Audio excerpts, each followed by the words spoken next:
દરેક દિવ્ય હરિભક્તોને જય સ્વામી નારાયણ। આજે આપણે એક એવા અત્યંત મહત્વપૂર્ણ અને જીવનને બદલાવી શકે તેવા વિષય ઉપર વાતો કરવી છે કે જે છે અવગુણ એ ઝેર સમાન છે।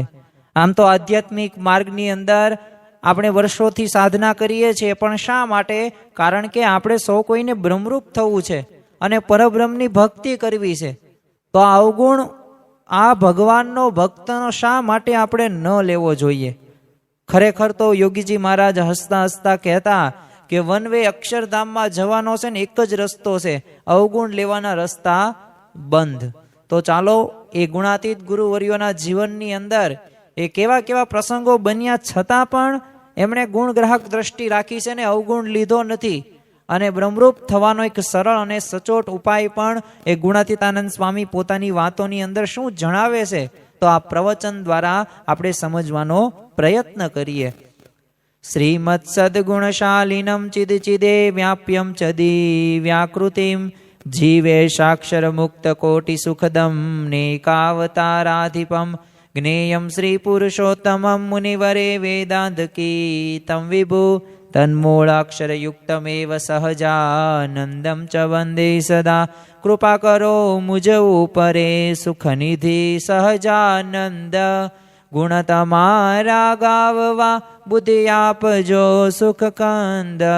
ગુણ તમારા ગાવવા બુદ્ધિ આપજો સુખકંદ। સ્વામિનારાયણ ભગવાનની જય, અક્ષર પુરુષોત્તમ મહારાજની જય, ગુણાતીતાનંદ સ્વામી મહારાજની જય, પ્રમુખ સ્વામી મહારાજની જય, પ્રગટ ગુરુ હરિ મહંત સ્વામી મહારાજની જય, સુરત અક્ષરધામ મહોત્સવની જય। દરેક દિવ્ય હરિભક્તોને જય સ્વામી નારાયણ। આમ તો આપણે દરેકને એક પ્રશ્ન થતો હશે કે આપણે બ્રહ્મરૂપ થઈને પરબ્રહ્મની ભક્તિ તો કરવી છે અને આપણે આપણું આત્યંતિક કલ્યાણ પણ કરવું છે, પરંતુ જો આપણે ગુણગ્રાહક દ્રષ્ટિ રાખતા નહીં હોય, આમ તો ગુણગ્રાહક દ્રષ્ટિનું નામ સાંભળતા જ તે આપણને સૌ કોઈના અવગુણ લેવાનું પણ મન થતું એટલું બધું જોવા મળે છે। આપણે સત્સંગની અંદર હોય કે પછી પરિવારની અંદર હોય કે ધંધાકીય ક્ષેત્રની અંદર હોય, કોઈ પણ ક્ષેત્રની અંદર હોય ને ત્યારે આપણે બીજાના અવગુણ લઈએ છીએ। એટલે કે જે નેગેટિવ હોય છે, નકારાત્મક હોય છે, તે વાત જ તે આપણા હૃદયની અંદર એક સ્થાપિત થયેલી જોવા મળે છે। પરંતુ આજે આપણે એ ગુણગ્રાહક દ્રષ્ટિ કેમ જરૂરી છે અને કેમ અવગુણની વાતો એ આપણે કરીએ છીએ, કેવો આપણો સ્વભાવ છે, આજે થોડીક સ્વભાવ વિશે પણ વાતો કરવી છે અને આપણે બ્રહ્મરૂપ કઈ રીતે સચોટ અને સરળ રીતે થઈ શકે એની ગુણાતીતાનંદ સ્વામી સરસ મજાની વાત જે આપણને સમજાવે છે એ વાતનું આપણે થોડુંક નિરૂપણ પણ સાંભળવાના છીએ। આમ તો ગુણાતીતાનંદ સ્વામીની વાતો જ્યારે પણ આપણે સાંભળીએ ત્યારે આપણા સંશયો રહ્યા એ સમાધાન તરફ વળે છે, એ આપણા પ્રશ્નોના એ જવાબ એ ગુણાતીતાનંદ સ્વામીની વાતો દ્વારા આપણને પ્રાપ્ત થતા જોવા મળે છે। તો તેમને પ્રકરણ 4ની અંદર એ વાત નંબર 140 આપણને એક પ્રકારની એક સાચો રસ્તો આપ્યો છે બ્રહ્મરૂપ થવા માટેનો, અને પાછો કેટલો સચોટ અને સરળ છે। તો જ્યારે આપણે એ વાતનું શ્રવણ કરીએ ને ત્યારે આપણને ખ્યાલ આવશે કે સાવ થોડીક એવી સાધનાની અંદર એ આપણે બ્રહ્મરૂપ થઈ જઈએ। તો આપણે સૌ પ્રથમ શ્રવણ કરીએ અને ત્યારબાદ સમજવાનો પ્રયત્ન કરીએ।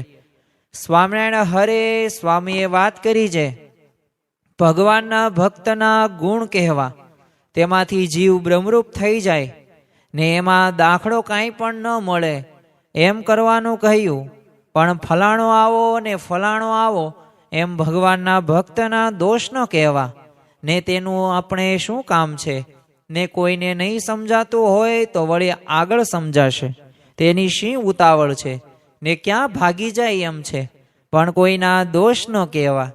તેમાં લવા ને બાદશાહની દાઢીનું દ્રષ્ટાંત દીધું, તે મુખ્ય માથે લેવું। અહીંયા જો ગુણાતીતાનંદ સ્વામી જ્યારે આપણે વાત વાંચીએ ને ત્યારે પ્રથમ જ તે આપણા પ્રશ્નનો જવાબ આપણને મળી જાય છે કે સરળ અને સચોટ રીતે બ્રહ્મરૂપ થવા માટે શું કરવું જોઈએ। તો જે ભગવાનના જે ભક્ત છે એના ગુણ ગ્રહણ કરવા, એટલે કે ગુણ ગ્રાહક દ્રષ્ટિ રાખવી. સાથે સાથે સ્વામીએ એ પણ વાત જણાવી કે ગુણ કહેવામાં કાંઈ દાખલો નથી થતો. હજી તમે મકાન બનાવો કે 4 વ્હીલ ખરીદો તો પૈસાની જરૂર પડે, પરંતુ આની અંદર એક પણ રૂપિયાની જરૂર ન પડે. જો એટલે જ તે મહંત સ્વામી મહારાજ એ દરરોજ કોઈક એક ભક્ત કે સંત કે હરિભક્તના એક ગુણ પોતે ગ્રહણ કરે છે અને સાચે તે પછી તે પોતાની આગળની ક્રિયાઓની અંદર પોતે વર્તે છે. તો જો નિત્ય એ મહંત સ્વામી મહારાજ એ ગુણ ગ્રાહક દ્રષ્ટિનું આપણને એક ઉત્તમ ઉદાહરણ ગણી શકાય. તો આપણે પણ આપણા ગુરુમાંથી શીખવાનું છે. અને જો આ ગુણ ગ્રાહક દ્રષ્ટિથી ફાયદો શું થાય છે કે એક પોઝિટિવ એનર્જી આપણા મનની અંદર આવે છે, હૃદયની અંદર આવે છે, આત્માની અંદર આવે છે. અને આ ગુણ ગ્રાહક દ્રષ્ટિ કેળવવાથી આપણામાં પણ એના જેવા ગુણો આવે છે. આ મોટામાં મોટો પ્લસ પોઈન્ટ છે. આમ તો હજી માણસને આજે કોઈ શીખવાની આમ તમન્ના તો હોય છે, પરંતુ કોઈક વ્યક્તિના ગુણ જ્યારે લેવાનું થાય ને ત્યારે એને ગમતું નથી. આમ પોતાની રીતે ઘણું બધું શીખવા પ્રયત્નો કરે છે આજે, અને કલાકોની કલાકો શીખવા માટે મહેનત કરે છે. પરંતુ જ્યારે બીજાના ગુણ કહેવાના થાય, જ્યારે બીજાના ગુણ વિચારવાના થાય ને ત્યારે એને અઘરું પડી જતું જોવા મળે છે. અને સાથે સાથે ગુણાતીતાનંદ સ્વામી એ પણ વાત કરી કે કોઈકને ચાલો સમજાતું નહીં હોય, અથવા તો સત્સંગની જે મર્યાદા છે, નિયમ ધર્મ છે, ઉપાસના છે એ પ્રમાણે વર્તતા નહીં હોય, તો પછી આપણે એનો અવગુણ લેવાથી શું ફાયદો થાય? હવે આપણે અવગુણ લેશું તો થોડો એ સુધરી જવાનો છે. એ ભગવાન જોશે તેને એ આગળ સુધરશે એ આપણને પણ ખ્યાલ નહીં હોય. તો ખરેખર જો આપણને આ વાતની અંદર છે ને ગુણાતીતાનંદ સ્વામી એક બ્રહ્મરૂપ થવાનો સરળ અને સચોટ ઉપાય દર્શાવે છે.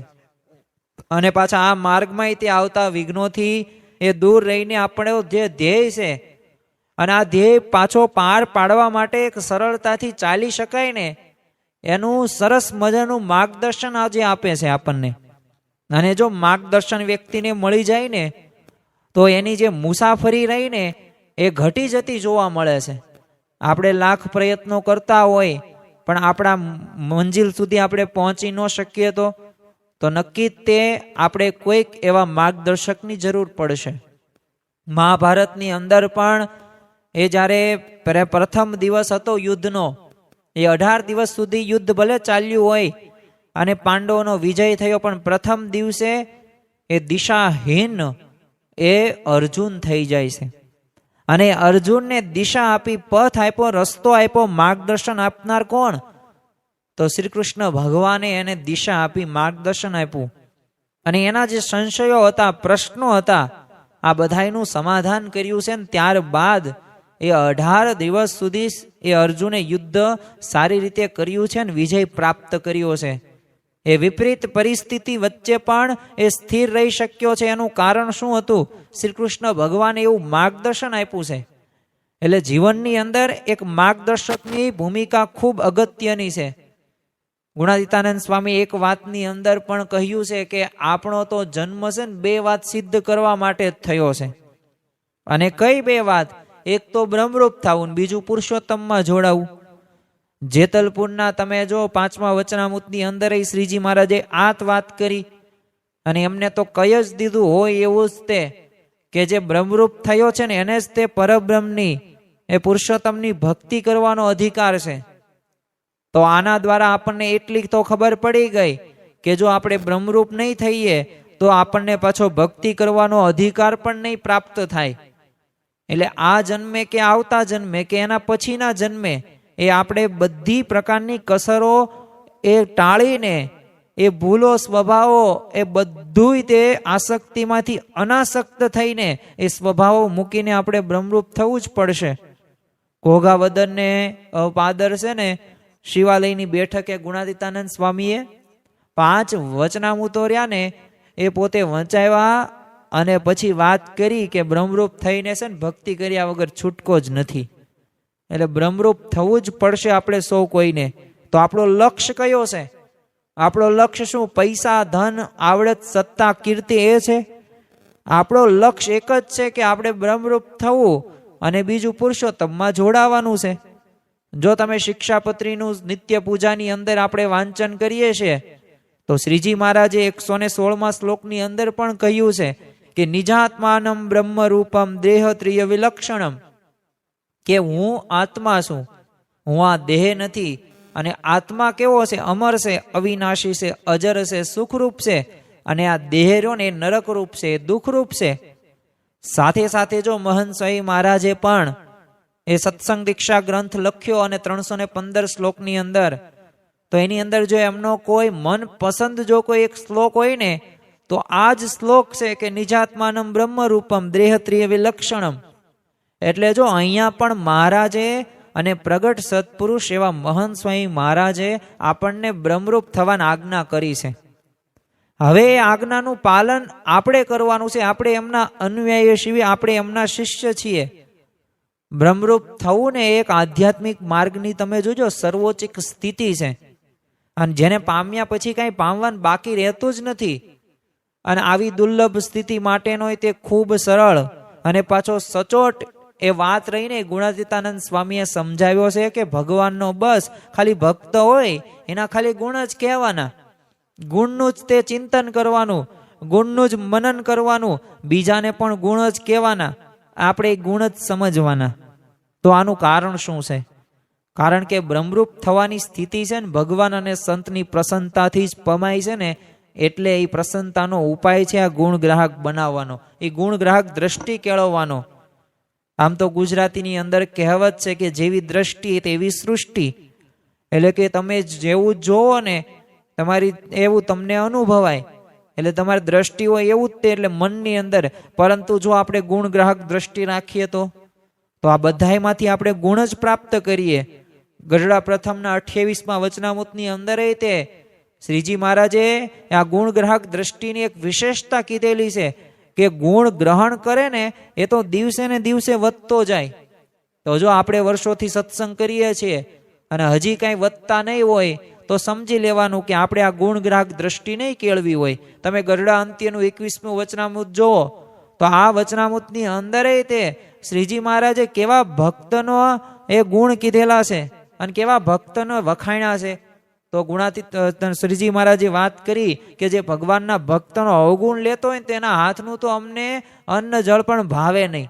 અને દેહનો સંબંધી હોય ને પણ જો ભગવાનના ભક્તનો અવગુણ લે ને તો એને સાથે તો અમને અતિશય એ ઉહેત થઈ જાય છે.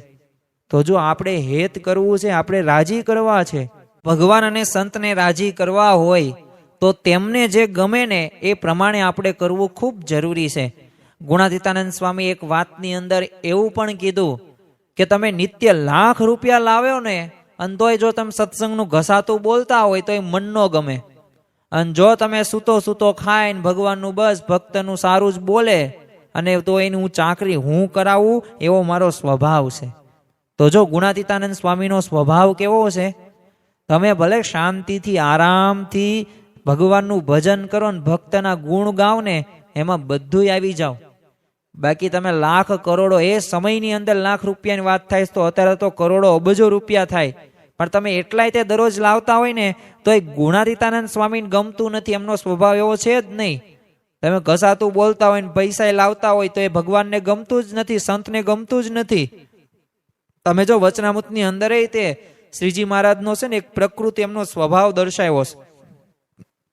અને એમની પ્રકૃતિ કેવી છે કે પોતાને આગળ છે ને કોઈક સાધુનું અથવા હરિભક્તનું કોઈક ઘસાતું બોલતો હોય ને તો એ સાંભળીને એના ઉપર છે ને આમ કચવાઈ જાય શ્રીજી મહારાજ, અને એને અનાદર કરીને એ ઠપકો પણ આપે છે. એ કાંઈ ઠપકાના પાત્ર બનવું નથી. આપણે તો ભગવાન અને સંતને રાજી કરવા માટે આવ્યા છીએ, અને આ ભગવાન અને સંતને રાજી કરીશું ને તો આપણે બ્રહ્મરૂપ થશું.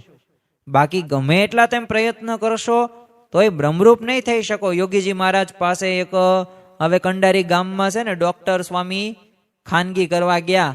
એટલે કોઈ હરિભક્ત વિશે બહાર સંભળાતી બધી વાતનો ખાલી એમને ઉલ્લેખ કર્યો ને ત્યાં જ તે યોગી બાપાએ છે ને એમનો હાથ છોડાવીને બહાર આવી ગયા. તો જો આ યોગીજી મહારાજને ત્યારે ગમ્યું નહીં આણંદથી તે અમદાવાદ જતા હતા ટ્રેનની અંદર મહંત સ્વામી મહારાજ, અને એમને ન છૂટકે કોઈક હરિભક્તના મોઢે છે ને અભાવ ને અવગુણની બધી વાતો હતી, બધી સાંભળવી પડી. પણ શું કરે, એ ડબ્બો તો બદલી ન શકે. એટલે અમદાવાદમાં છે ને યોગીજી મહારાજે પૂછ્યું કે રસ્તામાં શું બધી વાતો થઈ. એટલે મહંત સ્વામીએ તો બધી વાત કરી કે આવી રીતે વાતો થઈ. એટલે ત્યારે યોગીજી મહારાજે છે ને પ્રાયશ્ચિત રૂપે છે ને સળંગ 2 દિવસ સુધી ઉપવાસ એ આ મહંત સ્વામી મહારાજને આપી દે છે. તો જો આમ આપણા એક ગુણાતીત ગુરુવર્યોના જીવનની અંદર આપણને સ્પષ્ટપણે દેખાય છે કે અવગુણ તમે જો ગાતા હોય, અભાવની જો વાતો કરતા હોય ને તો એ ગમતું જ નથી. પણ આમ છતાંય તે જો અવગુણની વાતો કેમ થાય, આ પણ એક સમજવું ખૂબ જરૂરી છે.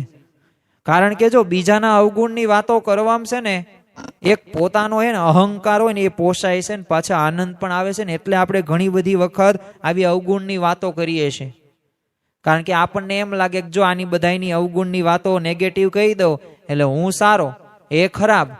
એટલે એ કમ્પેરિઝન, એ તુલનાની અંદર છે ને આપણે અવગુણની વાતો કરતા હોય છે. યોગીજી મહારાજ તો ઘણી બધી વખત કહેતા કે 32 પ્રકારના ભોજનમાંથી પણ ન આવે ને એવો સ્વાદ રહ્યો ને જીવને અભાવ અવગુણની વાતોમાં આવે છે. અને આપણે એવો અનુભવ પણ કર્યો હશે મંદિરની અંદર, પરિવારની અંદર, ધંધાકીય ક્ષેત્રની અંદર, કે કોઈક તમારો મિત્ર કે તમારી પાસે આવે અને એવું જ કે તને ખબર છે ઓલાની શું થયું હતું મહિના પહેલા, 2 વર્ષ પહેલા, તરત તે આપણા કાન છે ને ત્યાં વય જ જાય. બધું એવું શાંતિથી સાંભળીએ કે ન પૂછો વાત. પણ એ બધી વાતો કેવી હોય, નેગેટિવ જ હોય, નકારાત્મક હોય, અભાવ અવગુણની જ વાતો હોય. અને કેટલી બધી એવી વાતો આપણને સાંભળવી ગમે છે. તમે એક ઉદાહરણ તમે જો તમને એક દઉં કે આપણે સ્વાભાવિક રીતે મંદિરની અંદર જતા હોય તો 5 વાતો તમારી સામે સારી કરું ને કે જો આ મંદિરની અંદર કેવો મસ્તીનો સભા મંડપ છે, મહારાજની મૂર્તિ છે, તો એ આપણને સાંભળવું નહીં ગમે. પણ પછી હું જે એક વાત ખાલી એવી કહીશ ને કે ઓલા ભક્તની તને ખબર છે, એ છે ને મહિના પહેલા એ બહાર છે ને પાણીપુરી ખાતો હતો અને ડુંગળી પણ ખાય છે, એ આહાર શુદ્ધિ રાખતો જ નથી. એ ભલે વાતો ગમે એવી કરે, તમને અંદરથી ગમશે કે ઓહો આવી રીતના, તો એન કરતા હું બહુ સારો. તો જો આપણને એ બધી વાતો સાંભળવી એવી બધી બહુ ગમે છે. આપણે બીજાનું જો નથી કરવાનું, આપણે આપણા જીવનું કલ્યાણ કરવાનું છે. પણ માણસનો સ્વભાવ કેવો છે, કાગડા જેવો સ્વભાવ છે. કાગડો હોય ને એ આમ પ્રાણીના શરીર પડે ઉપર જે ચાંદુ પડ્યું હોય ને એના ઉપર જેને બેસે, એમાં અભાવ અવગુણ પૂરત તે વ્યક્તિની દ્રષ્ટિ છે ને પહેલી જાય છે. અને નેગેટિવ શું છે આ વ્યક્તિની અંદર, આનામ કયો એવો સ્વભાવ છે, આ તો બહુ ક્રોધી છે, આ તો બહુ માની છે. બસ આ બધાય ખામીઓના લીધે જ ત્યાં આપણે અવગુણ લેતા હોઈએ છીએ. પણ એની ખામી એને મુબારક. આપણે બોલીને વિચારીને યાદ રાખીને આપણને શું ફાયદો થવાનો છે, અમુકનું આપણું મન બગડવાનું છે, પરંતુ એનો કંઈ આપણે અંતરદ્રષ્ટિ કરતા નથી. જો અવગુણની વાતો કરવાથી શું થાય છે ને એનો પણ થોડોક ખ્યાલ આપણે રાખવો જરૂરી છે. કારણ કે આનાથી આપણને જે હૈયાની અંદર અશાંતિ વર્ત્યા જ કરે છે. આપણને ભગવાન ભજવીશું તો ભગવાનનું એ મૂર્તિનું અખંડ ચિંતન નથી કરી શકતા અને સુખ નથી આવતું. કારણ કે બીજાના દોષનું એ ચિંતન કરતા છે ને આપણા પણ એ સ્વભાવ આવી જ જાય છે આપોઆપ. બંધિયાના તે જાડેજા દરબાર જેસોજી હતા, હવે શ્રીજી મહારાજના પોતે પાર્ષદ હતા, સેવા ખૂબ સારી કરે. એટલે શ્રીજી મહારાજ તો અતિ પ્રસન્ન થઈ ગયા અને પ્રસન્નતાને વશ થઈને શ્રીજી મહારાજે એમને અંતર્યામી પણ આપી દીધું. અને જે એ પોતે અંતરમાંથી ઈચ્છે ગમે એની વાતો પોતે જાણી નાખે અગાઉથી, આવું એમને ઐશ્વર્ય આપી દીધું આ. અને એનાથી આ બધાના દોષ જાણતા થયા અને બધાને કહેવા લાગ્યા. એટલે શ્રીજી મહારાજે છે ને પ્રથમ તો એમને વિનમ્રતાથી વાત કરી કે મેં તમને અંતર્યામી પણ આપ્યું છે, તો તમે આવી રીતે બધાના દોષો ન જોવો, આનાથી સારું નહીં થાય, ના પાડી. પણ તોય તે શ્રીજી મહારાજના જેના ગુણ ગાય એના દોષો જોઈને એની વાત છે ને જેસોજી કરે. અને પરિણામે શું થયું, પરિણામ એવું જ આવ્યું કે અંતરની અંદર ભૂંડા ઘાટ થયા અને છેવટે પાર્ષદ હતા પણ પરણીને પોતે સંસાર માંડ્યો. તો જો અવગુણ જોવાથી ક્યારેય તે જીવની ઉધ્વગતિ નથી થતી, સામુકની અધોગતિ થાય છે. અને આ વાતે તે વચનામૃતની અંદર તે શ્રીજી મહારાજે કરેલી છે. કારણ કે અવગુણ લેવાના જે સ્વભાવ હોય ને તો દિવસે ને દિવસે સત્સંગની અંદર એ પાછો જ પડતો જાય છે.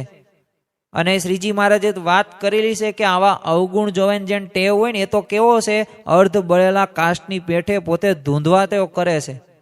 હવે આ અર્ધ બળેલા કાષ્ટ એટલે કેવું, નો એમાંથી તાપ લઈ શકો કે નો આપણે શાંતિથી ઠરે, એ બસ ધૂંધવાયા જ કરે, જેથી આંખોય બળે, ગળું બળી જાય, છેલ્લે શરદી પણ થઈ જાય. એટલે આપણે જો તાત્કાલિક એને ઓલવી જ નાખીએ છીએ. પરંતુ આવા અવગુણ લેતા હોય ને એની આવી દશા થતી જોવા મળે છે. એટલે જ તે જો યોગીજી મહારાજ કેફની અંદર ઘણી બધી વખત કહેતા, જો આપણે સૌ કોઈને અક્ષરધામમાં જવું છે ને એવો એક સંકલ્પ રાખવો. આ ગુણાતીતાનંદ સ્વામીએ પોતાની વાતોની અંદર કીધું છે ને આપણે આ દ્રઢ રાખવાનું છે. પરંતુ અક્ષરધામમાં જવા માટે યોગીજી મહારાજ કેફમાં જ કહેતા, વન વે અક્ષરધામમાં જવાનો એક જ રસ્તો છે, અવગુણ લેવાના રસ્તા બંધ કરી દો.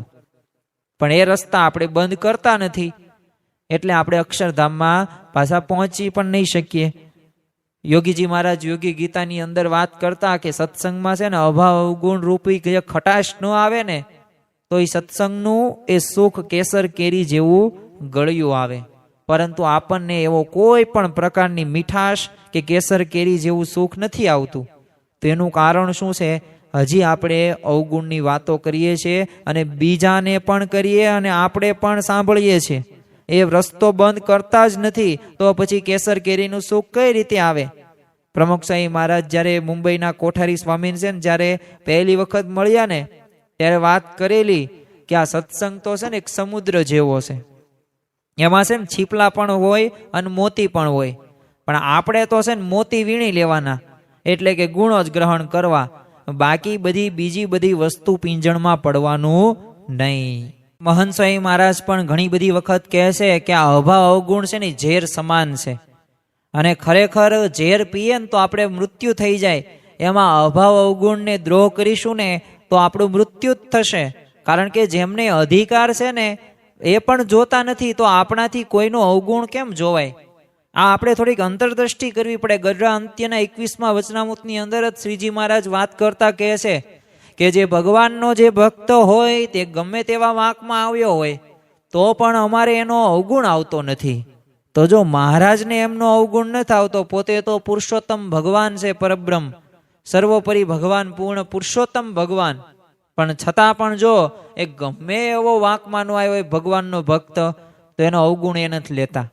પ્રમુખસાહી મહારાજ તો ઘણી બધી વખત કહેતા કે આપણને છે ને બીજાના દોષો જોવાનો અધિકાર જ નથી, પણ આપણે તો એ જ અધિકાર રાખીએ છીએ. ગુણાતીતાનંદ સ્વામી પોતાની વાતોની અંદર કહે છે કે આમ ભગવાન પોતાના છે ને આશ્રિતના દોષો સામે જોતા જ નથી. જેમ ગૃહસ્થ પોતાની મા, બેન, દીકરીને ઉઘાડા જોઈએ ને તો અવળું જોઈ જાય છે, એવી રીતે આ ભગવાન પોતાના આશ્રિતો ઉપર એવી રીતના દોષો નથી જોતા. તો હવે આપણે જોતા હોય તો શું આપણે ભગવાન કરતા મોટા થઈ ગયા? શું આપણે સત્પુરુષ કરતા મોટા થઈ ગયા? જો આપણે આ રસ્તા ઉપર ચાલતા હશું તો એવું જ કહેવાય ને. યોગીજી મહારાજ તો ઘણી બધી વખત કહેતા કે મને 50 વર્ષ સત્સંગમાં થયા ને, પણ એ થાથા થાબડા જેવો હોય ને અને કાંઈ ન આવડતું હોય, એ વિરોધી હોય ને પણ કેદી એનો અવગુણ આવ્યો નથી. તો જો આપણા પણ સત્સંગ પ્રવૃત્તિની અંદર આપણે જ્યારે સત્સંગની અંદર જઈએ ને ત્યારે આવા ઘણા બધા એવા ભક્તો હશે કે જેને કંઈ આવડતું નહીં હોય, જે પ્રસાદી સમયે આવતા હશે, કે જે છટકી જતા હશે, કે મંદિરની અંદર આવતા હોય પણ નિયમ ધર્મ નહીં પાળતા હોય.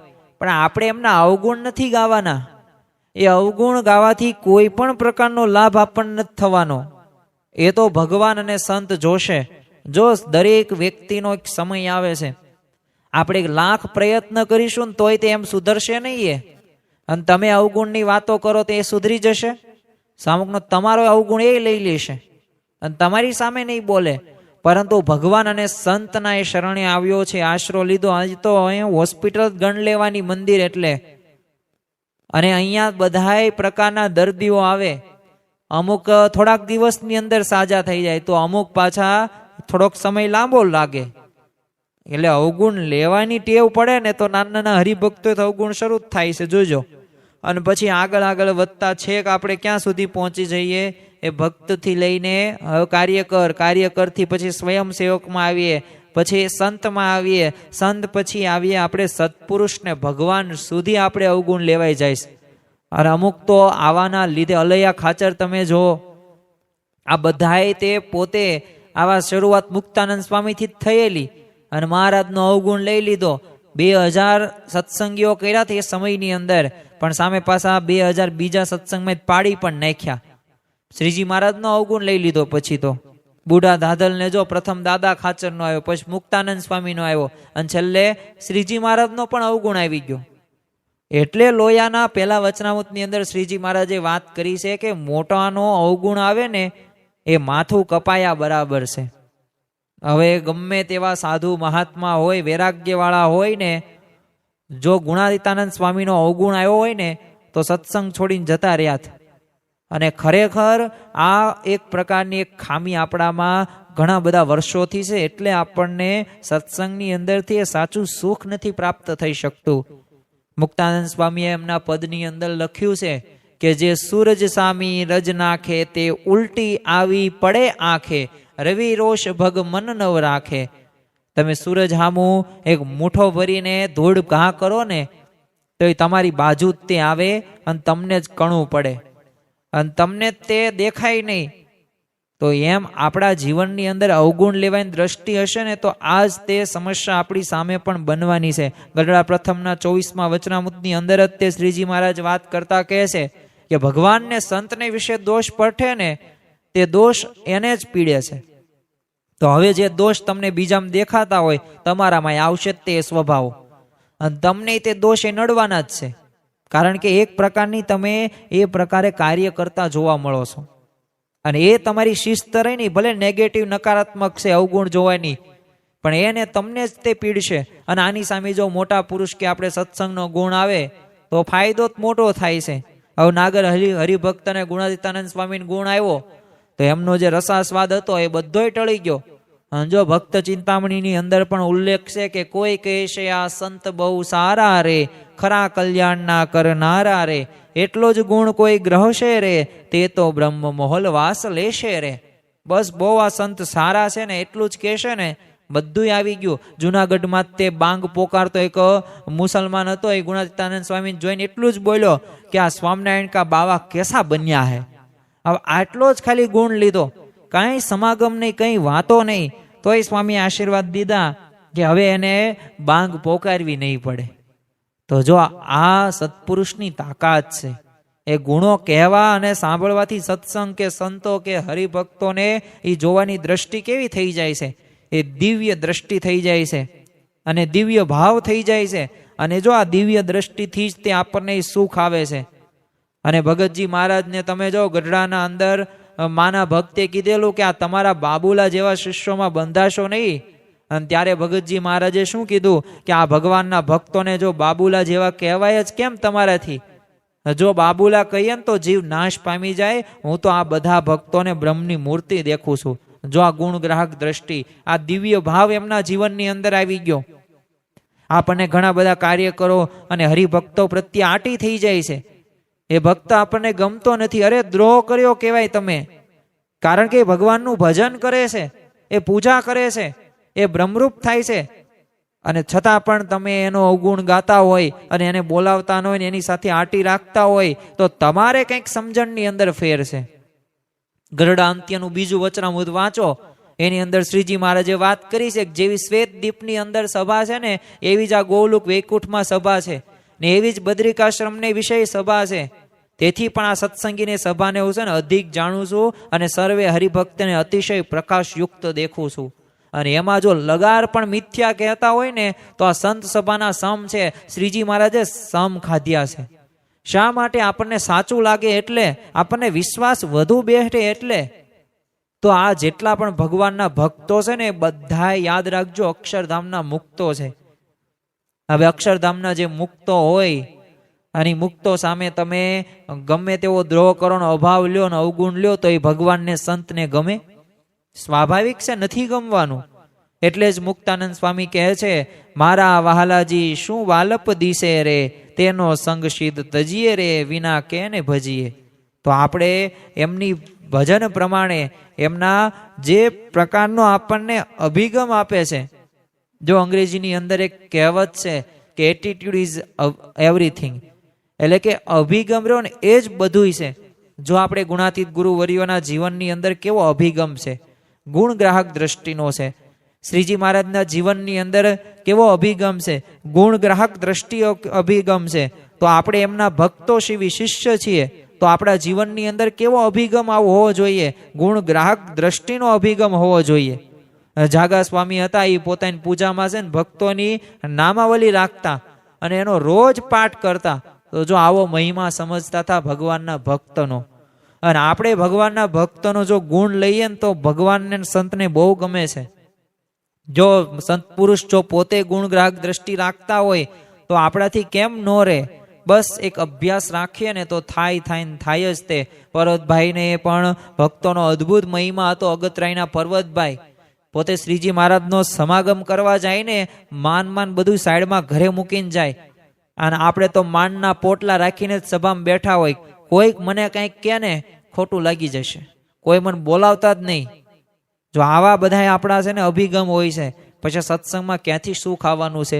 શ્રીજી મહારાજે એક વખત આ પર્વતભાઈને પૂછેલું કે આ ઢોલિયાના સત્સંગી હોય તે અહીંયા અમારી પાસે બેસે, અને જે સત્સંગીના પણ સત્સંગી હોય ને એ હરિભક્તો પાસે બેસે. એટલે બધા તો અમુક એમાંથી ઘણા બધા ભક્તો હતા ને સંતો હતા, એ તો બધા ઢોલિયાના સત્સંગી થઈને ઢોલિયાની બાજુની અંદર બેઠા શ્રીજી મહારાજ. પણ પર્વતભાઈએ કીધું હું તો સત્સંગીનો સત્સંગી છું. એટલે મહારાજે દૂર પાછળ એમને બેસાડી દીધા. પછી શ્રીજી મહારાજ એમની પાસે જઈને બેઠા. ઓલા પણ ઊભા થઈને ઢોલિયા ઊભા થઈને અહીંયા પર્વતભાઈ પાસે આવી ગયા અને કીધું કે અમે તો છે ને સત્સંગીના પણ સત્સંગી છીએ. તો આથી જો પર્વતભાઈ એ દાદા ખાચરના એ ગોલા થવા માટે તૈયાર થઈ ગયા. તો જો શ્રીજી મહારાજે અહીંયા પ્રસંગ ઊભો કરીને એક ભક્તનો મહિમા દર્શાવ્યો છે.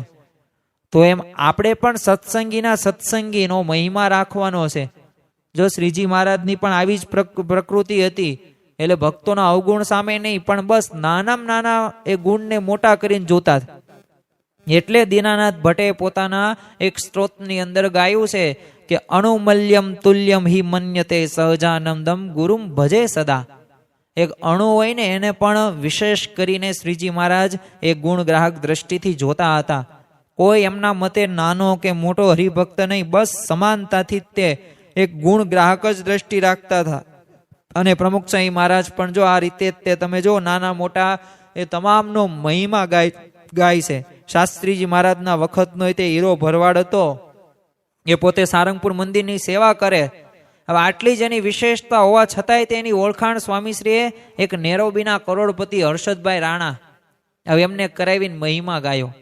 વડતાલના તે કોઠારી એ ગોવર્ધનભાઈનો ભગતજી મહારાજને એક પ્રશ્ન પૂછ્યો કે મને તમારા જેવો આનંદ કેમ આવે, મારે તમારા જેવો આનંદ, આ તમારું મુખ જોઈને આનંદ જોઈને મને કેમ આનંદ નથી આવતો, હું કોઠારી છું, આટલી બધી સત્તા છે પણ છતાં કેમ નથી આનંદ આવતો. ત્યારે ભગતજી મહારાજે કીધું કે આ વડતાલના 2000 સાધુઓને બ્રહ્મની મૂર્તિ માનો એટલે આનંદ આવશે.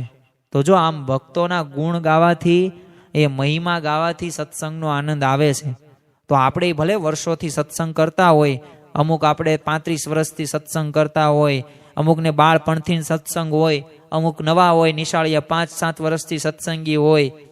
પરંતુ જો આપણે આ સત્સંગ વ્યવસ્થિત રીતે કરવો હોય ને, અને જો બ્રહ્મરૂપ થવો હોય તો આવા સચોટ અને સરળ ઉપાય પ્રમાણે જો આ ગુણાતીતના શબ્દો છે, એ અક્ષર બ્રહ્મના શબ્દો છે, અને આ શબ્દો પ્રમાણે જો આપણે વર્તન કરીએ ને તો ખરેખર સત્સંગની અંદર સુખ આપણને પ્રાપ્ત થતું જોવા મળે જ છે. જો કોઈને નહીં સમજાતું હોય ને તો આગળ સમજાશે. આપણે એ બધાની ઉપાધિ કરવાની જરૂર નથી. આપણને આ જન્મ મળ્યો છે, એક થોડુંક ચિંતન ગહન કરવું કે જો અનંત જીવોથી આપણે ભટકીએ છીએ. શા માટે હું તમને આ વાક્ય કહું છું? કારણ કે જો આપણે મોક્ષ થઈ ગયો હોય ને તો આપણો આ મનુષ્ય દેહ ન હોય ને તમે આપ સાંભળતા પણ ન હોય ને હું બોલતો પણ ન હોય. એટલે કંઈક તો સ્વભાવ, કંઈક તો કસર, કંઈક તો આસક્તિ રહી ગઈ છે કે જેને આ જન્મે આપણે સુધારવાની છે. અને આ જન્મે આપણે એકાંતિક ધર્મ સિદ્ધ કરીને આત્યંતિક કલ્યાણ કરવાનું છે. એવી એક પણ કસર નથી રહેવા દેવાની કે જે ભગવાન અને સંતને ન ગમે. ભગવાનને શું ગમે છે, એ સંતને શું ગમે છે, એ પ્રમાણે આપણું જીવન આપણે વ્યતીત કરવાનું છે. અને જો આ દર્દી હોસ્પિટલમાં દાખલ થયા છીએ પછી એનો રોગ મટવાનો જ છે. એક વખત આપણે આ સત્સંગ સ્વીકાર લીધો, આ ગુરુ કરી લીધા, ભગવાનની આપણને પ્રાપ્તિ થઈ ગઈ, એટલે કોઈક વહેલો મટે, કોઈકને રોગ, કોઈકને મોડો મટે. પણ જો ડોક્ટર તો કાબેલ હોય ને તો રોગ કાઢે ને તંદુરસ્ત કરે જ તે ને. આપણને એવા ડોક્ટર મળી ગયા છે મહંત સ્વામી મહારાજ. તો એમ આપણા સત્સંગમાં પણ બધાને વહેલી મોડી બ્રહ્મી સ્થિતિ તો થવાની જ છે. કારણ કે ગુરુ રૂપી એ ડોક્ટર સમર્થ છે, એવા સમર્થ છે ને કે ગમે તેમ કરીને એ આપણે જે પંચ વિષયો પ્રત્યેની આસક્ત થયા છીએ ને, શબ્દ સ્પર્શ રૂપ રસ ગંધ, આપણામાં એ કામ ક્રોધાદિક સ્વભાવો છે ને, એ સ્વભાવો પણ દૂર કરશે જ તે. અને જો ગુણાતીતાનંદ સ્વામીએ તે આ વાતની અંદર એમને છેલ્લે શું કીધું, એક લવા અને બાદશાહની દાઢીનું દ્રષ્ટાંત આ સમજવા જેવું છે. હવે વાત એવી બની, યોગીજી મહારાજ પણ યોગી એમની બોધ કથાની અંદર ઘણી બધી વખત વાત કરતા કે આ લવો અને બાદશાહ છે ને એક વખત બેઠા હતા ઝરૂખે, અને એમાં કંઈક ચર્ચા વિચારણા કરતા હતા.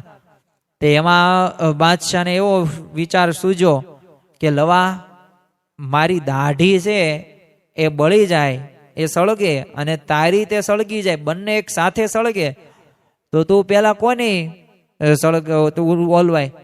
એટલે સ્વાભાવિક રીતે આ લવાએ શું કીધું કે છે ને તમારી દાઢી સળગે પણ તમારી સળગાવું ઓલવાવું પણ છે ને પેલા એક બે લહરકા મારા મારી લો, પછી હું તમારી જે દાઢી હોય ને એ પોતે ઓલવાઉં. જો આવી રીતે વાત કરી એટલે જો ભલે પોતાનો નોકર હતો આ લવો, પણ લવાને એ પોતાની પહેલા પોતાની દાઢી અને ઓલવાનું પોતે એને નક્કી કરી નાખ્યું. તો એમ છે ને આપણા પોતાને સામું જોવાનું છે, પોતાના એ અવગુણ જોવાના છે. અને પોતાના અવગુણ આપણે જેટલા જોશું ને એટલા આપણે શુદ્ધ અને પવિત્ર થશું. અને ખરેખર જો આપણા જીવનની અંદર જો આપણે આ વાત દ્રઢ કરીને રાખતા હશું ને, કારણ કે ઘણી બધી વખત આપણે સાંભળ્યું હશે કે જેમ નટ ચડે વળી વાસડે, જોવા મળે સઘળું ગામ, પણ નટ ન જુએ કોઈને, જો જુએ તો બગડે કામ. તો જેમ નટ હોય એ પોતે ખેલ વેશ ભજવે, અને એક મોટી દોરી હોય, એક મોટી સોટી હોય એના ઉપર પોતે ચાલે, પણ તમે જોજો એ બીજા ગામ લોકો ગમે વાહ વાહ કરે, એ દેકારા પોકારા કરે, એની સામે ન જોવે, પરંતુ એ તો પોતાનું બેલેન્સ જાળવે, એ પોતાને જ જોવે. અને જો બીજાને જોવા જાય ને તો પોતે પડી જાય, પોતાનું કામ બગડી જાય. તો એ જો ફોકસ એને કેમ કર્યો, કારણ કે પોતાનું જોવું પડે ને પેલા.